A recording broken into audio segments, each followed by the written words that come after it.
تفسیر قرآن پر مبنی پروگرام قول اللہ میر عدیل عارف کی جانب سے۔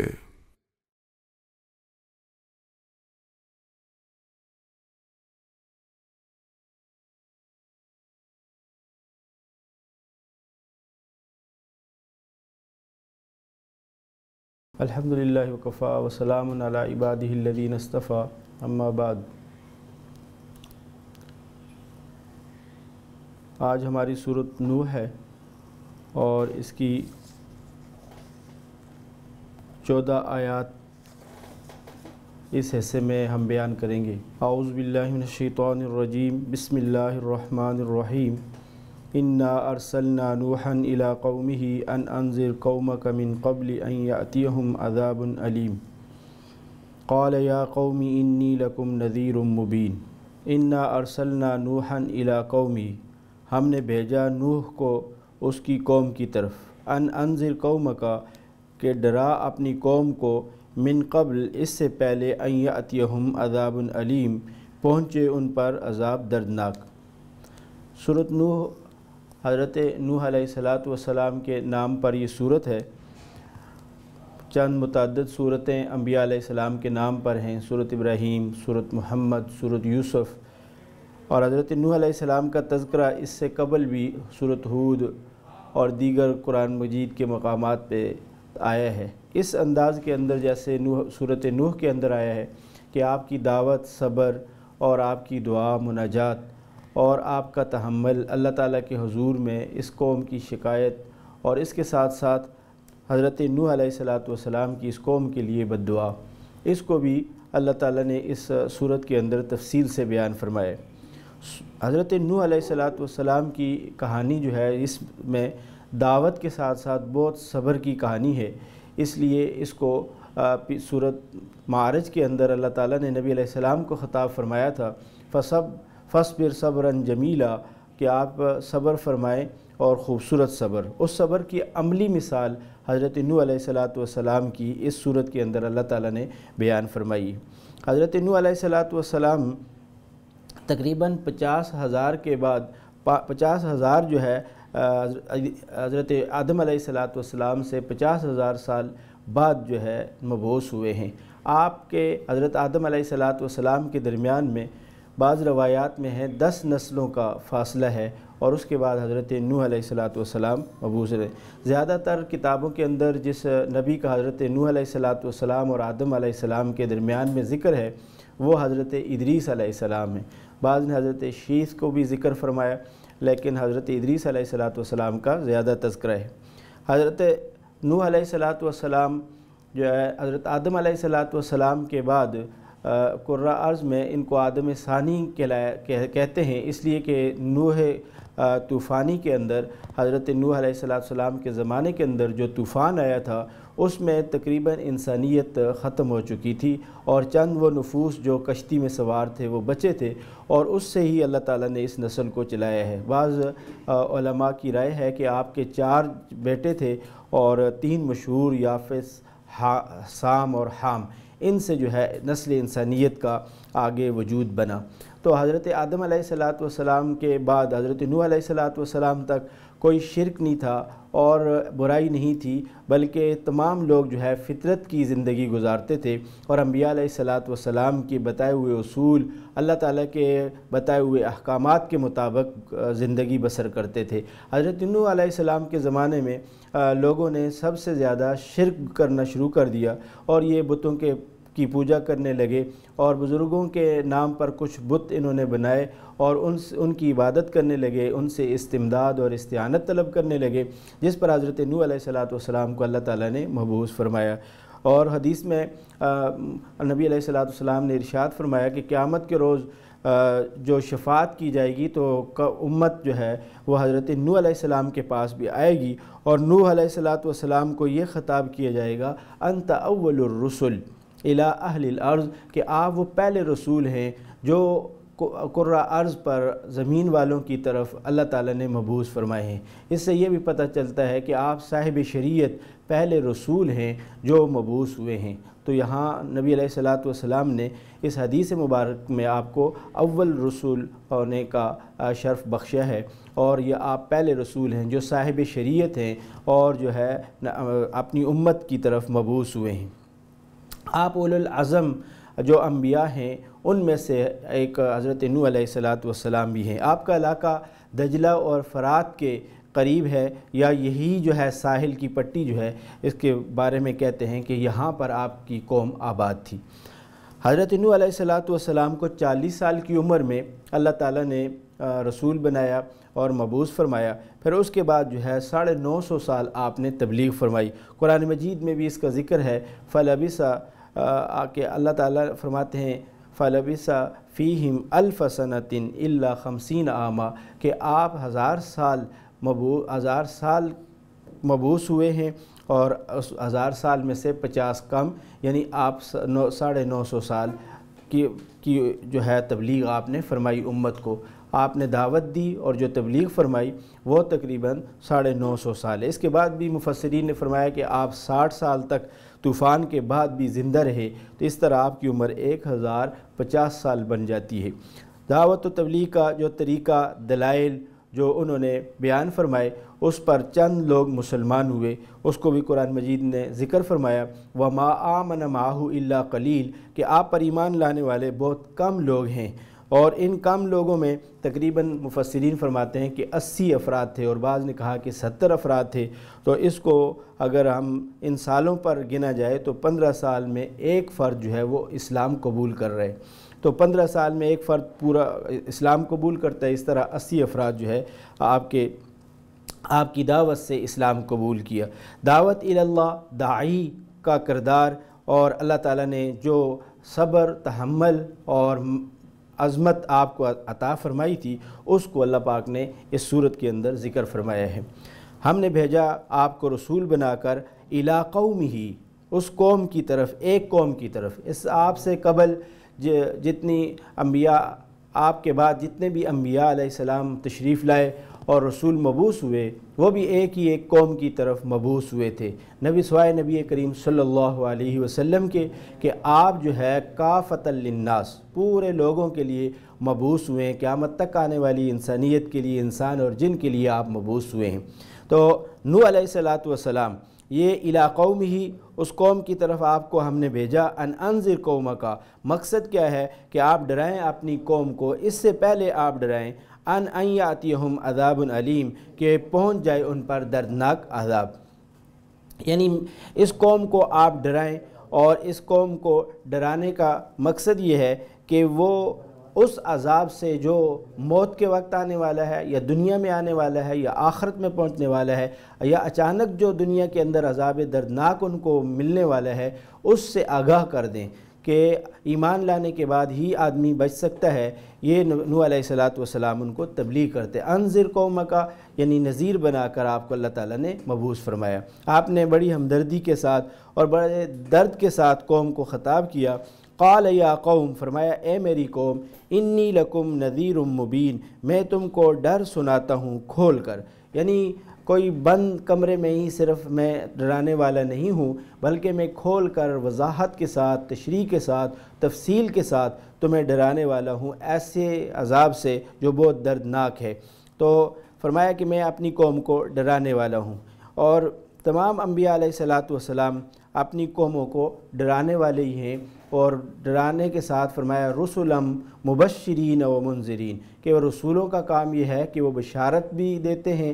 اور اس کے ساتھ ڈراتے بھی ہیں۔ بشارت وہاں پر پہلے ذکر ہے، پھر منذرین کا بعد میں ذکر ہے، لیکن زیادہ انذر اور جو ہے نذیر یہ پہلے ذکر ہے، اس کو مقدم کیا ہے۔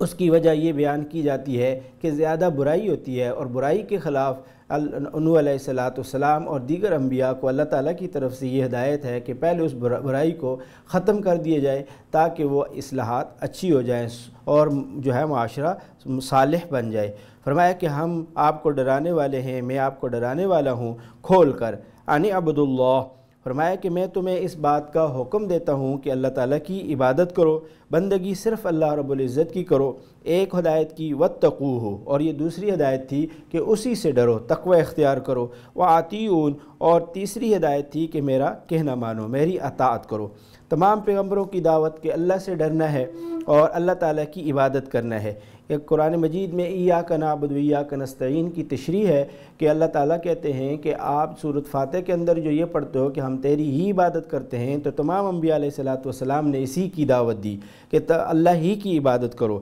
ان اعبدوا اللہ ربی و ربکم، کہ میں اللہ تعالیٰ کی عبادت کرتا ہوں اس رب کی جو میرا بھی پروردگار ہے اور تم سب کا بھی پروردگار ہے۔ تو تمام انبیاء پیغمبروں کی یہ دعوت تھی۔ قرآن مجید میں ان کے واقعات کے ساتھ اکثر جگہ اس کو بیان فرمایا کہ وہ اپنی قوم کو یہ خطاب کر رہے ہیں، یا قوم اعبدوا اللہ، کہ اے میری قوم اللہ کی عبادت کرو، اللہ کے ساتھ کسی کو شریک نہ ٹھہراؤ، اللہ تعالیٰ کی عبادت کرو، اللہ تعالیٰ ہی ہم سب کا خالق اور مالک ہے۔ تمام پیغمبروں کی دعوت ہے یہ لوگ اللہ کے بندے بن جائیں، اور یہ فرمایا کہ دوسری دعوت یہ ہے کہ تقوی اختیار کریں۔ تقوی کے اندر اللہ سے ڈرنا ہے اور برائی کو چھوڑنا ہے۔ واتقوا صرف ڈرنا نہیں ہے بلکہ اس برائی کو چھوڑنا ہے جس کی وجہ سے اللہ تعالیٰ کا عذاب، اللہ تعالیٰ کا غصہ جو ہے متوجہ ہو جاتا ہے۔ فرمایا کہ واتقوہ، اور اس سے ڈرو،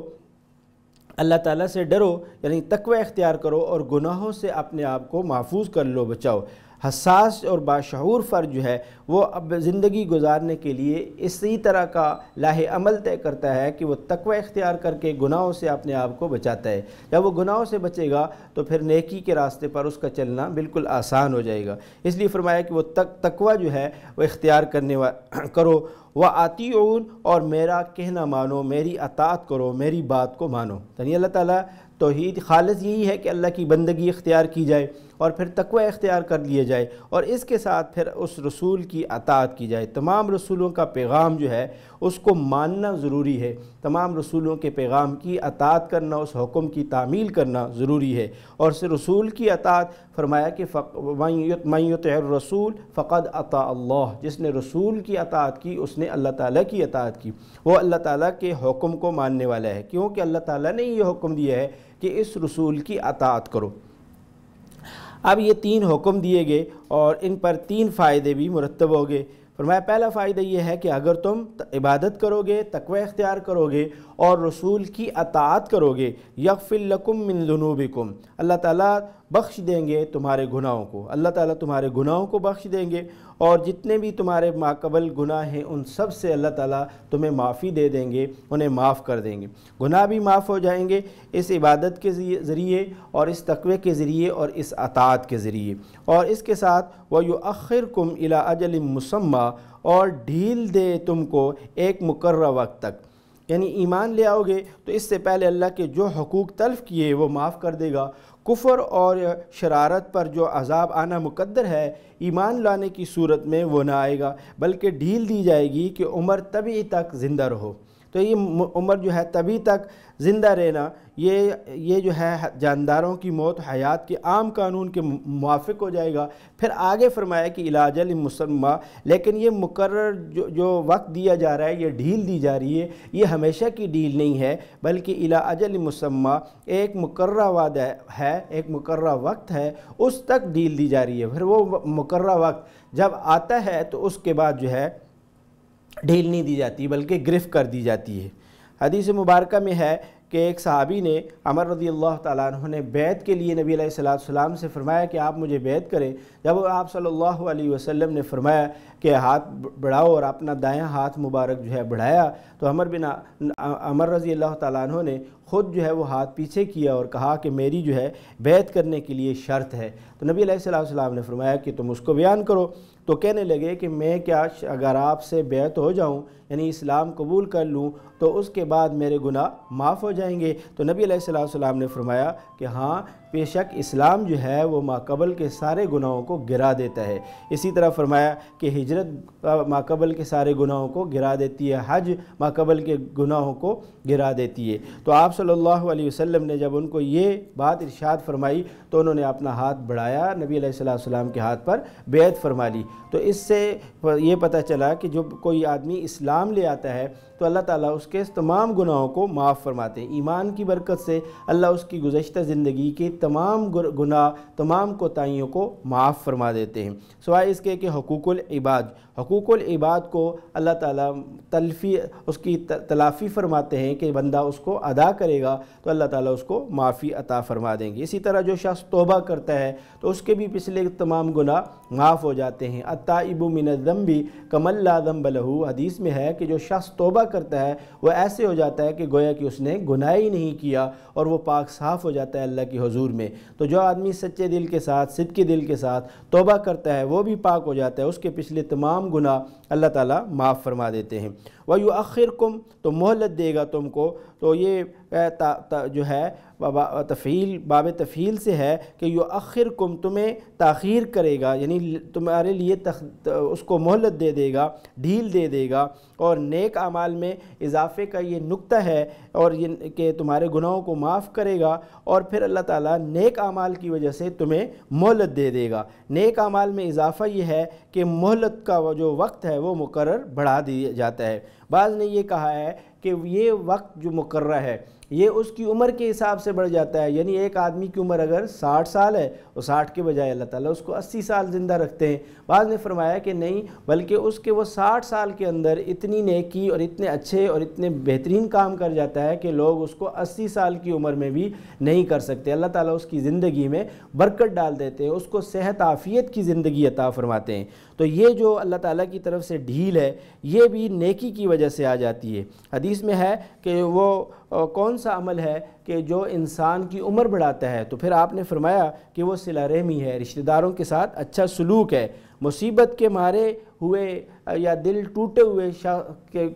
ٹوٹنے کی وجہ سے یا اپنی ضرورت کی وجہ سے رشتہ داروں کے ساتھ صلہ رحمی کرنے کا حکم نہیں، بلکہ اس وقت جب آپ اپنے دل کی خوشی کے ساتھ اپنے رشتہ داروں کے ساتھ صلہ رحمی کرتے ہیں تو اللہ تعالیٰ اس پر وہ انعام عطا فرماتے ہیں کہ آپ کی عمر کو بھی زیادہ فرماتے ہیں۔ حدیث مبارکہ میں ہے کہ اللہ تعالیٰ کسی آدمی کی عمر کو زیادہ کرتے ہیں، اس میں برکت ڈالتے ہیں، اس کی وجہ کیا ہوتی ہے کہ وہ صلہ رحمی کر رہا ہوتا ہے۔ تو ممکن ہے کہ جب تک انسان ان کی طرف سے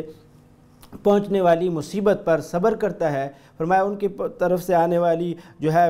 دکھ پر برداشت کرتا ہے، اس دکھ کو برداشت کرتا ہے، ان کی تکلیف کو برداشت کرتا ہے، اس پر اللہ تعالیٰ اس کو اجر اور انعام عطا فرماتے ہیں۔ تو جو شخص جو ہے صلہ رحمی کرتا ہے اپنے رشتہ داروں کے ساتھ، اللہ تعالیٰ اس کی عمر کو بڑھا دیتے ہیں۔ اسی طرح دعا کے متعلق بھی فرمایا کہ اس سے عمر بڑھ جاتی ہے، تقدیر کو اللہ تعالیٰ تبدیل کر دیتے ہیں۔ صدقے سے بھی جو ہے اللہ تعالیٰ انسان کے اعمال میں اضافہ کر دیتے ہیں، یعنی اس کے صدقے کی وجہ سے اللہ اس کی عمر میں اضافہ کرتے ہیں، برکت ڈال دیتے ہیں، اور اس کو بری موت سے محفوظ کر دیتے ہیں۔ تو اس لیے فرمایا کہ یہ بہت سے فائدے ہیں جو صلہ رحمی رشتہ داروں کے ساتھ جو ہے حسن سلوک کی وجہ سے اللہ تعالیٰ عطا فرماتے ہیں۔ تو یہ صلہ رحمی مکافات کے طور پر نہیں کی جاتی کہ اگر وہ شخص میرے ساتھ نیکی کرے گا تو میں بھی اس کے ساتھ نیکی کروں گا، بلکہ یہ جو ہے صلہ رحمی اس وقت کی جاتی ہے کہ اگر وہ برا کریں گے تب بھی ہمیں حکم ہے کہ ہم اچھا کریں گے، اگر وہ جو ہے وہ ہم سے دور ہوں گے تو ہم پھر بھی ان کے قریب ہونے کی کوشش کریں گے، اگر وہ ہمیں دکھ دیں گے، ناراض ہوں گے تو ہم ان کو منانے کی کوشش کریں گے۔ تو یہ فرمایا کہ یہ وہ صلہ رحمی ہے جس پر اللہ تعالیٰ اس کے گناہوں کو بھی معاف فرماتے ہیں اور اس کی زندگی کو میں اللہ برکت عطا فرماتے ہیں اور اس کی زندگی کو بڑھا دیتے ہیں۔ اور یہ زندگی مسلسل بڑھ گئی تو کیا بڑھتی ہی چلی جاتی ہے؟ فرمایا نہیں، وہ تو صرف آخرت میں ہی ہوتا ہے کہ اللہ تعالیٰ ہمیشہ ہمیشہ کی زندگی عطا کریں گے۔ دنیا کے اندر فرمایا الی اجل مسمی، ایک وقت مقرر ہے، وہ وقت جب آ جائے گا تو اس وقت کے آنے کے ساتھ ہی جو ہے اس انسان کی زندگی ختم ہو جائے گی۔ وہ وقت اللہ تعالیٰ کو پتہ ہے، وہ ایک دن ختم ہو جانا ہے۔ اور فرمایا کہ جب وہ آدمی اللہ تعالیٰ کے حکم کی اطاعت کر رہا ہے، اللہ کے رسول کی بات کو مان رہا ہے، تو اس کی برکتیں اسے میسر آ رہی ہیں، اس کی برکتیں اسے حاصل ہو رہی ہیں، اور اس کو دنیا کے اندر بھی اللہ تعالیٰ یہ فائدہ عطا فرمائے۔ دنیا کی تکلیف، مصائب، زیادتی، بیماری کتنی بھی ہوگی ایک دن اس کا اینڈ ہو جاتا ہے، مگر آخرت میں ایسا نہیں ہے۔ اس لیے آخرت میں وہ درد، وہ تکلیف جو ہے بڑھتی چلی جاتی ہے، اور کہتے ہیں کہ جو موت ہے وہ بھی اللہ تعالیٰ ختم کر دیں گے، تو آدمی کو موت بھی نہیں آئے گی، وہ موت کی تمنا کرتا رہ جائے گا لیکن اس کو موت نہیں آئے گی۔ تو اس آخرت کی فکر کرنی چاہیے کہ ہمیں اللہ تعالیٰ آخرت کی زندگی بھی اچھی عطا فرما دیں۔ دنیا کی زندگی کو بھی اچھا مانگنا چاہیے کہ اللہ تعالیٰ ہماری دنیا کی زندگی کو بھی اچھا فرمائے اور آخرت کی زندگی بھی ہماری بہت اچھی بنائے اور آگ کے عذاب سے ہم سب کی حفاظت کریں۔ تو یہ برکتیں اللہ کی اطاعت، اللہ تعالیٰ کی اطاعت پر، اللہ تعالیٰ کے رسول کی اطاعت پر ہمیں ملتی ہیں کہ ہمیں ہماری عمر میں اللہ تعالیٰ برکت ڈال دیتے ہیں۔ ان اجل اللہ اذا جاء لا یؤخر، فرمایا جو وعدہ کیا اللہ تعالیٰ نے جب آپ پہنچا اس کو ڈھیل نہیں ہوگی۔ فرمایا جو وعدہ اللہ تعالیٰ نے کیا ہے ایمان لانے کی صورت میں عذاب کا جو وعدہ ہے، اگر وہ سر پر آ کھڑا ہوا تو اس کے ٹالنے کا کوئی بندوبست نہیں کیا جا سکتا، اب وہ آ کے ہی رہے گا۔ اسی طرح فرمایا کہ نو انسان دنیا میں قیامت تک رہے گا، تو قیامت کو تو دیر نہ لگے گی کہ جب سب مل کر اس کی بندگی کو چھوڑ دیں گے تو سارے ابھی ہلاک ہو جائیں گے۔ جیسے کہ طوفان آیا تھا تو کوئی آدمی نہیں بچا، حضرت نوح علیہ السلام کی بندگی سے ان کا بچاؤ نہیں ہو سکا۔ فرمایا کہ لو کنتم تعلمون، اگر تم سمجھتے، اگر تم شعور رکھتے، یہ باتیں سمجھتے، عمل کرنے لگ جاتے تو پھر یہ مصیبت تمہارے اوپر نہ ٹوٹتی، اللہ تعالیٰ تمہیں ان عذابات سے محفوظ فرماتے۔ تو حضرت نوح علیہ السلام نے اب یہاں پر آگے اپنی دعوت کو ذکر فرمایا کہ ایک داعی جو ہے وہ کیسے دعوت دیتا ہے، ایک داعی کتنا مخلص ہو کر دعوت دیتا ہے، اور وہ اس ذمہ داری کو کہ وہ اللہ تعالیٰ کے ساتھ جوڑ رہا ہے، اللہ کی عظمت، بڑائی اور بزرگی کی وجہ سے اس کام کو سب سے زیادہ بڑا کام سمجھ رہا ہوتا ہے، اور وہ اس کی تگ و دو میں لگا رہتا ہے۔ اس کو بیان کیا جاتا ہے کہ حضرت نوح علیہ السلام اب اللہ تعالیٰ سے مناجات کر رہے ہیں، اللہ کے حضور میں گڑ گڑا رہے ہیں اور اپنی محنت اور اپنی باتوں کو اللہ کے حضور میں پیش فرما رہے ہیں۔ قال ربی، بولے اے میرے پروردگار، اے میرے رب، انی دعوت قومی لیلا و نہارا، میں بلاتا رہا اپنی قوم کو رات کو بھی اور دن کو بھی، یعنی رات کو بھی میں نے اللہ تعالیٰ کی طرف لوگوں کو بلایا اور پھر دن میں بھی لوگوں کو اللہ تعالیٰ کی طرف میں نے بلایا۔ رات کو پہلے ذکر کیا ہے اس لیے کہ پہلے آتی ہے رات اور پھر دن آتا ہے، اس لیے رات کو پہلے ذکر کیا کہ رات میں بھی اللہ تعالیٰ کی طرف بلایا۔ رات میں جو کام کیا جاتا ہے وہ اکثر جو ہے اپنی نیند کی بھی قربانی دے کر، اپنے آرام کی بھی قربانی دے کر کیا جاتا ہے، اور دن میں بھی مشقت کی ہوتی ہے لیکن رات کو ایک مزید مشقت اس کو کرنی پڑتی ہے کہ وہ اپنی نیند کی بھی قربانی دیتا ہے۔ تو یہاں پر یہ فرمایا کہ اللہ کے حضرت نوح علیہ السلام رات کو بھی اللہ تعالیٰ کی دعوت دے رہے ہیں اور دن کو بھی اللہ کی طرف بلا رہے ہیں۔ فَلَمْ يَزِدْهُمْ دُعَائِي إِلَّا فِرَارًا، پھر میرے بلانے سے اور زیادہ بھاگنے لگے، یعنی نوح علیہ السلام 950 برس تک ان کو سمجھاتے رہے، جب امید کی کوئی جھلک باقی نہ رہی تو مایوس ہوئے اور تنگ دل ہو کر یا بارگاہ الہی میں عرض کر رہے ہیں کہ اے اللہ، میں نے اپنی طرف سے دعوت تبلیغ کا کوئی دقیقہ نہیں چھوڑا، رات کی تاریکی میں اور دن کے اجالے میں برابر ان کو تیری طرف بلاتا رہا، مگر نتیجہ یہ ہوا کہ یہ جوں کہ جوں تیری طرف آنے کو بالکل تیار نہیں ہے، اور یہ اپنی بدبختی، اپنی برائی، اپنے گناہوں کے اوپر بھی جمے ہوئے ہیں، اور زیادہ وَإِنِّي كُلَّمَا دَعَوْتُهُمْ لِتَغْفِرَ لَهُمْ جَعَلُوا أَصَابِعَهُمْ فِي آذَانِهِمْ وَاسْتَغْشَوْا ثِيَابَهُمْ وَأَصَرُّوا وَاسْتَكْبَرُوا اسْتِكْبَارًا، اور فرمایا کہ میں نے جب کبھی ان کو بلایا تاکہ ان کو بخشے، اللہ تعالیٰ ان کی مغفرت کر دے، ان کو معاف کرے، ان کو بخش دے، اس لیے ان کو دعوت دی کہ آؤ اللہ تعالیٰ کی دعوت کو قبول کرو، اللہ تعالیٰ تمہاری بخشش کر دے گا، اللہ تعالیٰ تمہاری مغفرت کرے گا۔ تو انہوں نے اس کے مقابلے میں اپنی انگلیوں کو اپنے کانوں میں ڈال دیا، وَاسْتَغْشَوْا ثِيَابَهُمْ، اور لپیٹنے لگے اپنے اوپر کپڑے کو، اپنے اوپر کپڑا ڈال رہے تھے اور جو ہے اپنے کانوں کے اندر اپنی انگلیاں ٹھوس رہے تھے تاکہ کوئی بھی آواز، دعوت کی کوئی آواز ان کے کان میں نہ پہنچے۔ حضرت نوح علیہ السلام ان لوگوں کا ایک دن نہیں بلکہ 950 سال مقابلہ کر رہے ہیں، اور ہر جو ہے رات اور دن میں ان کی اس کیفیت سے گزر رہے ہیں۔ میری بات سننا ان کو گوارا نہیں ہے، چاہتے ہیں کہ یہ آواز کان میں ہی نہ پڑے تو کان میں انگلیاں ٹھوس دیتے ہیں اور اسی طرح اپنے اوپر کپڑا ڈال دیتے ہیں۔ وَأَسَرُّوا وَاسْتَكْبَرُوا اسْتِكْبَارًا، اور ضد کرتے ہیں، مصر ہو جاتے ہیں، اصرار کرتے ہیں اسی گناہ کے اوپر۔ وَاسْتَكْبَرُوا اسْتِكْبَارًا، اور غرور اور تکبر کرتے ہیں، بڑا غرور کرنا۔ وہ میری جو ہے صورت نہیں دیکھنا چاہتے، کانوں میں اپنی انگلیاں ٹھوس دیتے ہیں، کپڑوں کو اپنے اوپر ڈال دیتے ہیں اور یہ اپنے طریقے سے ہٹنا ہی نہیں چاہتے، اور ان کا غرور اجازت نہیں دیتا کہ میری بات کی طرف ذرا بھی کان دھریں۔ یہ اپنے تکبر میں مبتلا ہو گئے ہیں، اور یہ روایات میں ہے کہ اپنے تکبر میں مبتلا تھے اس قدر کہ حضرت نوح علیہ السلام کا مذاق اڑاتے تھے اور یہ کہتے تھے کہ میں جو ہے ہم لوگ جو ہے آپ کے قریب آ جائیں، لیکن آپ کے ارد گرد جو ہے وہ لوگ ہیں جن کی رائے بھی جو ہے اچھی نہیں ہے، بہت کمزور، بہت ضعیف اور غریب لوگ ہیں، اگر وہ امیر لوگ ہوں تو ہم آپ کے ساتھ بیٹھ کر کوئی بات کر لیں۔ اس قدر تکبر کر رہے تھے۔ تو فرمایا کہ غرور، تکبر، پھر اس کے اوپر ضد و عناد، پھر اپنے کانوں میں انگلیاں ٹھوسنا، پھر اوپر کپڑے ڈال دینا، ہر طرح سے اس دعوت کو ٹھکرا رہے تھے۔ ثم انی دعوتہم جہارا، پھر میں نے ان کو بلایا برملا۔ برملا یعنی کہ میں نے ان کو مجمعوں میں خطاب کیا، مجلسوں میں خطاب کیا، جا جا کر ان کو بتایا۔ ثم انی اعلنت لہم، پھر میں نے ان کو کھول کر کہا، واسررت لہم اسرارا، اور چھپ کر کہا چپکے سے، یعنی مجمع کے سوا ان سے علیحدگی میں بات کی، صاف کھول کر کی بات، اشاروں میں بھی اور زور سے بھی اور آہستہ بھی، غرض نصیحت کا کوئی عنوان اور کوئی رنگ نہیں چھوڑا ہے۔ میں نے ان کے لیے جتنی جو ہے دن میں رات میں خفیہ، اعلانیہ، چھپ کر، آہستہ نصیحت کا کوئی انداز، کوئی طریقہ نہیں چھوڑا، اور ہر طریقے کو انہوں نے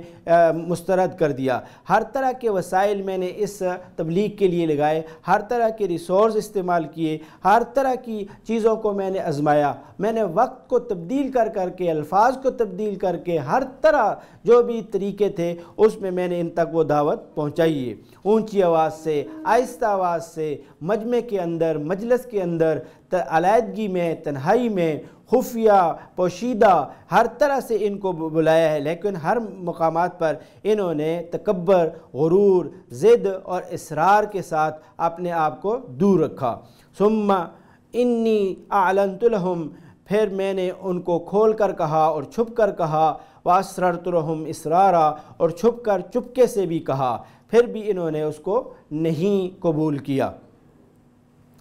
فَقُلْتُ اسْتَغْفِرُوا، اب پھر دوسرا جملہ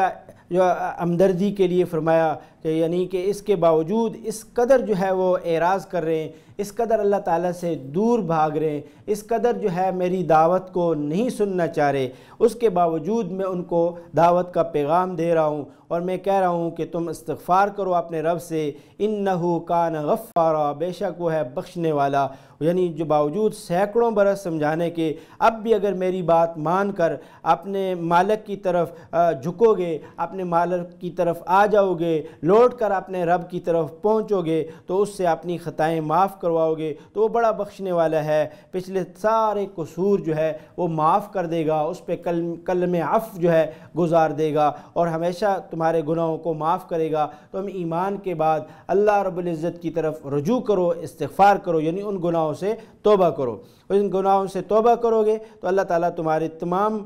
گناہوں کو معاف بھی کر دیں گے۔ اس کے ساتھ ساتھ اب دنیاوی فوائد بھی ذکر فرمائے، دنیاوی فوائد بھی ذکر کیے تاکہ ان کو اس سے بھی حوصلہ ہو جائے کہ اللہ تعالیٰ کی طرف بلانے والا یہ نبی صرف آخرت کی بات نہیں بتا رہا، آخرت کے فضائل، آخرت کے مناقب ہی نہیں بتاتا، آخرت کے ثواب ہی نہیں بتا رہا، بلکہ ہمیں اس دنیا کے اندر بھی اللہ تعالیٰ سے جڑنے پر کتنے فوائد ہو جاتے ہیں، اللہ تعالیٰ سے جڑنے کے ساتھ، اللہ کی عبادت کرنے کے ساتھ ہم کس قدر جو ہے پرسکون ہو جاتے ہیں۔ تو فرمایا کہ اگر استغفار کرو گے تم اپنے رب کی تو اللہ بہت معاف کرنے والا ہے، بخشش والا ہے، اور یرسل السماء علیکم مدرارا، چھوڑ دے گا تمہارے اوپر آسمان کی طرف سے، علیکم مدرارا، موسلا دار بارش، دھاریں چھوڑ دے گا۔ یعنی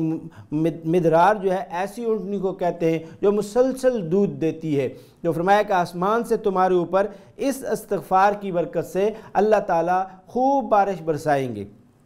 مدرار، یہ درود بھی اسی سے ہے کہ مسلسل اللہ تعالیٰ کی رحمتیں درود شریف پڑھنے والے پر آتی رہتی ہیں۔ تو فرمایا کہ مدرارا، موسلا دار، لگاتار اللہ کی طرف سے بارش آئے گی۔ کس بنا پر آئے گی؟ کہ تم استغفار کر کے اللہ کی طرف رجوع کر لو۔ یہ پہلا فائدہ دنیا کا۔ وَيُمْدِدْكُمْ، بہت عرصے سے قحط تھا ان کے اوپر، 40 سال ہو گئے بعض روایات میں، بہت طویل عرصے سے کئی برس گزر گئے کہ ان کے اوپر بارش نہیں ہوئی ہے، ان کے ہاں ولادت نہیں ہوئی ہے، یہ بہت سارے قحط اور مصیبتوں میں مبتلا تھے۔ تو اللہ تعالیٰ نے کہ نبی حضرت نوح علیہ السلام نے ان کو اس بات پر کہ استغفار کرو گے، اللہ کی طرف رجوع کرو گے تو تمہیں سب سے بڑا فائدہ یہ ہوگا کہ اللہ تعالیٰ تمہارے اوپر مینا برسائے گا، بارش برسے گی۔ جب بارش برسے گی تو اس کے فوائد تمہیں میسر آنا شروع ہو جائیں گے۔ بارش کے بہت سارے فوائد ہیں، تو ان میں سے بڑا فائدہ یہ ہوگا جب کہ اللہ تعالیٰ تمہارے مال میں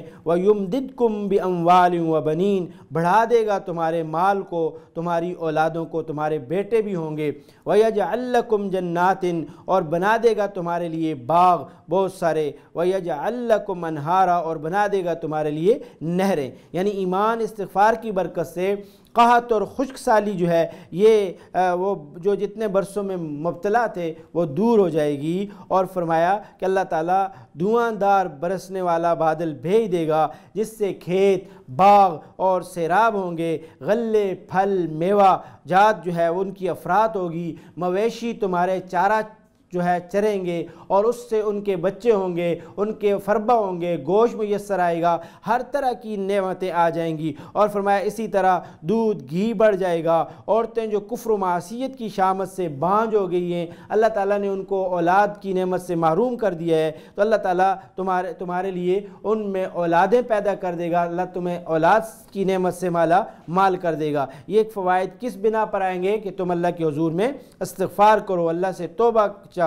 چاہو، اللہ کی طرف آ کر اللہ تعالیٰ کے حضور میں اپنے گناہوں کی معافی مانگو۔ اور سب سے بڑا اور قبیح قسم کا گناہ جو تم نے اپنے اوپر مسلط کیا ہوا ہے وہ شرک کا گناہ ہے۔ تو ان بتوں کی پرستش سے اپنے آپ کو دور کر کے صرف اللہ رب العزت کی عبادت کرو، اللہ تعالیٰ کی توحید خالص کو اپنے دل میں جما لو۔ جو بھی گناہ کرتے ہیں تو اس سے ایک ڈپریشن کا شکار، ایک الجھن کا شکار ہو جاتا ہے۔ پھر جب اس پہ زیادہ آدمی اصرار کرنے لگتا ہے تو وہ صدمہ بن جاتا ہے، دکھ بن جاتا ہے، پھر یہ بڑی بیماری میں آدمی کو مبتلا کرتا ہے۔ تو جب کوئی شخص استغفار کرتا ہے، توبہ کرتا ہے، نیکی کے مواقع اللہ تعالیٰ اس سے میسر کرتے ہیں، نیکی کے مواقع اس سے ضائع نہیں ہوتے، پھر اللہ تعالیٰ اپنی رحمت سے جو ہے اس کو ان ڈپریشن سے، اس قسم کی الجھنوں سے، اس قسم کے جو ہے تفکرات سے دور کر دیتے ہیں۔ پھر اللہ تعالیٰ اس کو مایوسی سے بھی محرومی دور کر دیتے ہیں، مایوس نہیں ہونے دیتے۔ یا عبادی الذین استغفروا ربکم، اے میرے بندو استغفار کرو اپنے رب کی اور اللہ سے مایوس مت ہو جاؤ، اللہ تعالیٰ تمام گناہوں کو معاف کرنے والا ہے۔ استغفروا، فرمایا کہ استغفار کرو، اللہ سے بخشش مانگتے رہو، آسمان سے بھی اللہ پاک بارش برسائیں گے، قحط بھی دور ہو جائے گا، اور پھر جو ہے اللہ تعالیٰ اس کی برکت سے تمہیں مال، اولاد، باغ، نہریں عطا فرمائیں گے۔ سورۃ ہود میں ہے یا قوم استغفروا ربکم، اے میری قوم اللہ تعالیٰ سے توبہ استغفار کرو۔ ہر نبی نے استغفار کی لوگوں کو تعلیم دی تاکہ وہ اللہ تعالیٰ سے جڑ جائیں، اللہ کی بندگی میں آ جائیں، اللہ کے حضور میں عجز، نیاز اور مندی کے ساتھ حاضر ہو جائیں، اللہ کے حضور میں توبہ کریں، اللہ کے بندے بن کر اپنی زندگی بسر کریں۔ تو یہ نیک لوگوں کے اوصاف بیان کی اللہ تعالیٰ نے کہ وہ وبالاسحار ہم یستغفرون، کہ سحر کے وقت میں اللہ کے حضور میں استغفار کرتے ہیں۔ اور آیت میں سورۃ انفال میں فرمایا کہ دو چیزیں عذاب کو روکی ہوئے ہیں، ایک نبی اکرم صلی اللہ علیہ وسلم کا وجود مسعود، آپ کا مبارک وجود جو ہے وہ روکے ہوئے ہے، اور دوسرا آدمی کا استغفار کرنا۔ حضرت عبداللہ بن عباس رضی اللہ تعالیٰ عنہ فرماتے تھے کہ حضرت نبی علیہ السلام کا وجود مسعود ہم سے رخصت ہو گیا ہے، لیکن استغفار ہم سے رخصت نہیں ہوا، ہم جب بھی استغفار کریں گے تو اللہ تعالیٰ ہمیں عذاب سے محفوظ کر دیں گے۔ تو استغفار آدمی کو کرنے سے اللہ کا قرب حاصل ہو جاتا ہے، اللہ تعالیٰ کے قریب ہونے کے ساتھ اللہ تعالیٰ اس کے گناہوں کو معاف فرماتے ہیں، اور گناہ معاف کرنے کے بعد اللہ تعالیٰ اس کے اوپر اپنی رحمتوں کو بھی نازل کرتے رہے۔ نبی اکرم صلی اللہ علیہ وسلم وسلم حدیث میں ہے کہ 100 بار استغفار کرتے تھے، حالانکہ اللہ تعالیٰ نے آپ کے اگلے اور پچھلے تمام گناہ معاف فرمائے اور آپ کو معصوم پیدا فرمایا۔ اس کے باوجود آپ صلی اللہ علیہ وسلم 100 مرتبہ استغفار فرماتے تھے امت کو تعلیم دینے کے لیے، اپنے درجات کی بلندی کے لیے۔ سید الاستغفار آپ نے سکھایا اور آپ نے فرمایا جو دن میں پڑھتا ہے اللہ اس دن اس کی موت آ جائے، صبح کو پڑھتا ہے اس کی موت آ جائے شام تک تو وہ جنت میں داخل کیا جائے گا، اور اگر شام میں پڑھتا ہے تو اس کی رات میں موت آ جائے تو صبح سے پہلے اللہ تعالیٰ اس کو پھر جنت میں داخل فرما دیں گے۔ تو جس وقت بھی اس کی موت آئے گی اگر اس نے یہ کلمات توبہ کے اللہ کے حضور میں استغفار کے ادا کیے ہیں، اللہ تعالیٰ اس کی برکت سے اسے گناہوں سے محفوظ فرمائیں دے۔ حدیث میں ہے کہ من لزم الاستغفار، جو آدمی استغفار کو لازم پکڑ لیتا ہے یعنی استغفار کرتا رہتا ہے، اللہ تعالیٰ اس کے غم کو دور کر دیتے ہیں، اور ہر تنگی کے راستے کو اللہ تعالیٰ اس تنگی کے راستے سے اس کو نجات دیتے ہیں، ایسا مخرج بناتے ہیں جہاں سے وہ نکل سکتا ہے۔ اور فرمایا کہ اللہ تعالیٰ اس کو رزق ایسی جگہ سے عطا فرماتے ہیں جہاں اس کا وہم گمان بھی نہیں ہوتا، اللہ پاک اس جگہ سے اس کو رزق عطا فرماتے ہیں۔ ابو داؤد شریف کی روایت کے اندر نبی علیہ الصلوۃ والسلام کا یہ فرمان ذکر فرمایا۔ آپ نے فرمایا التائب من الذنب، کہ کوئی آدمی جب گناہ سے توبہ کر لیتا ہے ایسے ہو جاتا ہے کمن لا ذنب لہ، کہ اس نے گناہ کیا ہی نہیں ہے۔ حسن بصری رحمۃ اللہ علیہ ایک بڑے بزرگ ہیں، ان کی مجلس کے اندر ایک شخص آیا اور اس نے آ کر کہا کہ ہمارے ہاں بہت زیادہ قحط سالی ہو گئی ہے۔ انہوں نے کہا استغفار کرو۔ پھر کچھ وقت کے بعد کوئی دوسرا شخص آیا اور اس نے بتایا کہ میری اولاد نہیں ہے، اسے بھی آپ نے فرمایا استغفار کرو۔ پھر ایک اور آدمی آیا اور اس نے کہا کہ ہمارے ہاں جو باغ ہیں وہ سارے خشک ہو گئے ہیں، تو انہوں نے ان کو بھی یہی کہا کہ تم استغفار کرو۔ پھر چوتھا آدمی آیا اور اس نے آ کر کہا کہ میری جو ہے مالی حالت بہت زیادہ خراب ہو گئی ہے، انہوں نے کہا استغفار کرو۔ تو حضرت حسن بصری کے پاس جو شخص بیٹھا ہوا تھا اس نے کہا کہ آپ ہر ایک کو استغفار کا ہی کہہ رہے ہیں، تو فرمایا میں اپنی طرف سے نہیں کہہ رہا، اللہ تعالیٰ نے قرآن مجید کے اندر یہ ذکر فرمایا، انہی آیات کو انہوں نے تلاوت کی ہے۔ بہرحال تو استغفار کرتے رہنا چاہیے، یہی دعوت حضرت نوح علیہ السلام نے فرمائی کہ اس کے یہ فوائد ہوں گے۔ ما لکم لا ترجون للہ وقارا، تم کو کیوں نہیں امید رکھتے اللہ سے بڑائی کی، یعنی اللہ کی بڑائی سے امید رکھنا چاہیے، تو تم اس کی فرمانبرداری کرو تو تم کو بزرگی، عزت اور وقار عنایت کرے گا۔ مطلب یہ ہے کہ تم اللہ کی بڑائی کا اعتقاد کیوں نہیں رکھتے، اس کی عظمت جلال سے کیوں نہیں ڈرتے ہو، اللہ کی عظمت اور جلال، اللہ کی مرتبے، اللہ کی بڑائی، اس کی کیوں امید نہیں رکھتے ہو؟ اس کی امید رکھو گے تو اللہ تعالیٰ تمہیں اس دنیا میں، اس زندگی میں عزت عطا فرمائیں گے۔ اللہ تعالیٰ کے وقار کیا ہے کہ اللہ کے ساتھ کسی کو شریک نہ ٹھہراؤ، اللہ تعالیٰ کے لیے کسی چیز کو شامل نہ کرو، اللہ کی صفات اور ذات میں کسی کو شریک نہ ٹھہراؤ، وحدہ لا شریک ہے۔ وقد خلقکم اطوارا، اور اسی نے بنایا تم کو طرح طرح سے، اطوار سے یعنی ماں کے پیٹ سے تم نے طرح طرح کے رنگ بدلے، اور اصلی مادے سے لے کر موت تک تم کتنی جو ہے پلیٹیں بدلتے ہو اور کتنی ساری چیزوں کو تبدیل کرتے ہو، ان تمام کو اللہ تعالیٰ نے ہی مقرر کیے، کتنے ادوار سے گزرتے ہو، یعنی تمہاری ایک حالت دوسری طرف جاتے ہو۔ اللہ کی قدرت کی طرف توجہ دلائی ہے کہ اللہ تعالیٰ نے تمہاری تخلیق کیسے کی ہے، تمہیں مختلف اطوار، مختلف طور طریقے ایک حالت سے دوسری حالت میں اللہ تعالیٰ نے ڈالا ہے۔ تم اگر آدم علیہ السلام کو دیکھو، وہ پہلے مٹی تھے، پھر جو ہے آپ گیلی مٹی بن گئے، پھر کیچڑ کی طرف آ گئے، پھر آپ ٹھیکری بن گئے، پھر اس سے جو ہے اللہ تعالیٰ نے دوسری طرف لے گئے کہ انسان کی باڈی بنا دی، آپ آدم علیہ السلام کی شکل کو اللہ تعالیٰ نے بنایا۔ اسی طرح جو ہے عام انسانوں کی پیدائش میں پہلے نطفہ ہے، پھر معلقہ ہے، پھر مضغہ ہے، پھر ان کی ہڈیاں بنتی ہیں، پھر اس پر گوشت چڑھتا ہے، تو مختلف ادوار سے اللہ گزارتے ہیں۔ پھر جو بچہ پیدا ہو جاتا ہے تو وہ بچہ جو ہے وہ لڑکپن میں آ جاتا ہے، لڑکا ہو جاتا ہے، پھر جوان ہو جاتا ہے، پھر بڑھاپا ہو جاتا ہے، پھر آگے بہت کمزوری والا، ضعف والا بڑھاپا آ جاتا ہے اس کو۔ یہ بھی مختلف جو ہے ادوار، اور اس پر بھی اگر انسان اللہ تعالیٰ کی اس تخلیق پر غور کرے تو اللہ تعالیٰ کو پہچاننے لگے، اس کے وقار کو، اس کی عظمت کو ماننے لگے، اس کی امید آدمی کے دل کے اندر اللہ تعالیٰ کی رحمت کی امید بڑھ جائے، وہ اللہ تعالیٰ کے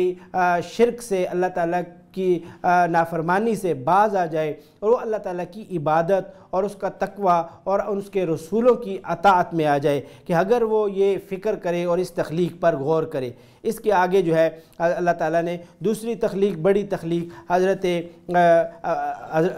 اللہ تعالیٰ نے انبیاء علیہ السلام کو دوسری طرف، یعنی حضرت نوح علیہ السلام نے بتایا کہ تم اب اس طرف بھی غور کرو کہ آسمان کو اللہ نے کیسے بنایا۔ پھر آگے آسمان کی تخلیقات کے بارے میں بیان کیا جا رہا ہے۔ تو یہاں پر یہ بھی بتا دیا کہ حضرت نوح علیہ السلام کی جو دعوت ہے یہ ایک عالمی دعوت ہے۔ کوئی بھی داعی اس انداز کے اندر انفرادی، اجتماعی، یہی اس طریقے کے ساتھ جب دعوت دے گا، اللہ تعالیٰ اس کو کامیابی عطا فرمائیں گے۔ اور اس دعوت کی سب سے بڑی جو بات فرمائی، حکمت اور صبر، اور اس میں کامل طور پر آپ نے حکمت سے دعوت دی ہے۔ ہر داعی کو یہ حکم دیا کہ وہ حکمت کے ساتھ دعوت دے، حق بات کو حق طریقے کے ساتھ، حق نیت کے ساتھ کہے، تو انشاءاللہ اس کا اثر ضرور ہوگا، اور ایک وقت آئے گا جب وہ مؤثر ہو کر عملی جامہ پہن لے گی۔ تو جب تک جو ہے اگر دعوت کے اندر حضرت نوح علیہ السلام والا یہ کردار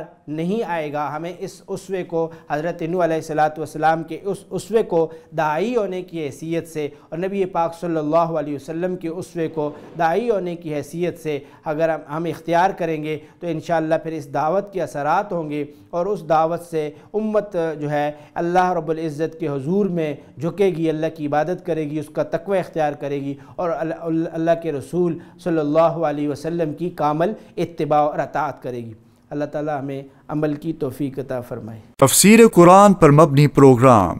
قول اللہ میر عدیل عارف کی جانب سے۔